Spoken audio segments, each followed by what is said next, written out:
All right, let's get the view from the ground. Scott Anderson is the Deputy Director for the UNRWA, UNRWA as it's known, in Gaza. He joins me from Rafah in the south of the Strip. And thanks for doing so. Some of the realities coming out of Gaza right now are frankly chilling.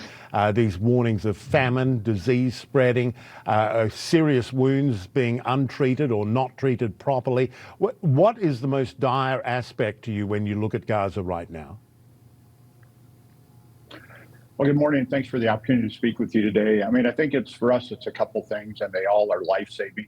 The first is, as you said, the levels of hunger are quite severe in Gaza. And from Rafah to the north, it gets worse the further north you go. So we're making a concerted effort to try to import more food into Gaza and make sure it gets to the people in need, including the 1.4 million people in the Rafah governorate. And then secondly is the hospital network in Gaza has been severely damaged. It's almost collapsed. Bed capacity is well over 300% for normal beds and well over 200% for ICU. And because of the security situation, organizations like Medicine Sans Frontières, MSF, have had to evacuate hospitals where they were providing support. So for us, it's very much in life-saving mode and trying to make sure that we get things to people that they need. When Israel says its offensive could continue for months more, what goes through your mind?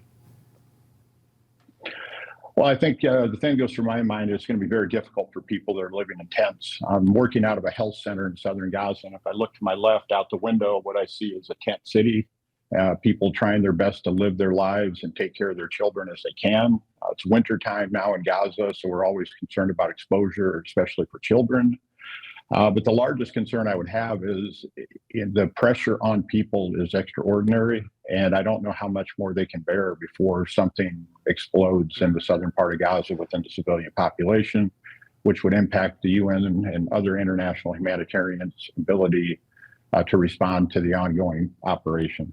The vast, as we just said, the vast majority of Gaza's 2.2 million residents have been displaced. I mean, 90% according to the UN. That is staggering. I've been to Gaza several times. It's tiny. What are conditions like for those people, especially with these reports of disease spreading? I mean, conditions are dire, is the only way I can describe it. I've spent much time in Gaza as well. This is the fourth conflict that I've been in, and the other three are dwarfed by the scale and the impact of what's happening today.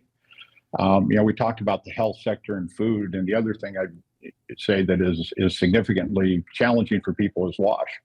In our shelters, there's roughly 300 people per bathroom. So mostly what people do in their daily lives is they're trying to find food, they're trying to stay warm, and they're trying to find a bathroom, which are all very simple things that most of us go about our normal day without ever giving a second consideration to how we will, accomplish that. Yeah, Martin Griffiths also said, quote, Gaza has become simply uninhabitable. Its people are witnessing daily threats to their very existence while the world watches on. Would you agree with that? Gaza uninhabitable given the level of destruction? I mean, where are people even going to go when the fighting stops? Well, yeah, that's something we're giving a lot of thought to, and we would very much like to get back to the northern part of Gaza to do an assessment and to provide food and other services for the people that are there. We think there's still 300,000 people north of Wadi Gaza, give or take. Estimates, or you have different estimates depending on the organization. But certainly in the current environment, this is unlivable for people in the long term. I mean, they're barely surviving in the short term. It's very difficult, as I said, for food and healthcare. We remain very concerned about an outbreak of disease, given the proximity that people live in to each other, as well as the state of the health network and the sewage network. So it is very close to unlivable. And for the people here, I think you went out and talked to each of them, they would say it is unlivable. And mostly what they want is just to go home. If they have a home left, and 60% to 70% Exactly. perhaps of homes have been totally destroyed or severely damaged. Do you think the outside world realizes just how bad conditions are for civilians in Gaza right now? And perhaps more depressingly, do you think enough people care? It just seems with the injuries, the disease, the displacement, that Gaza's on the precipice. I mean, to answer the first part of your question, no, I don't think you can conceptualize the scale of damage and destruction that has taken place here in Gaza. It's like something out of a dystopian movie when you look at the number of buildings and the roads and everything. I do think people care.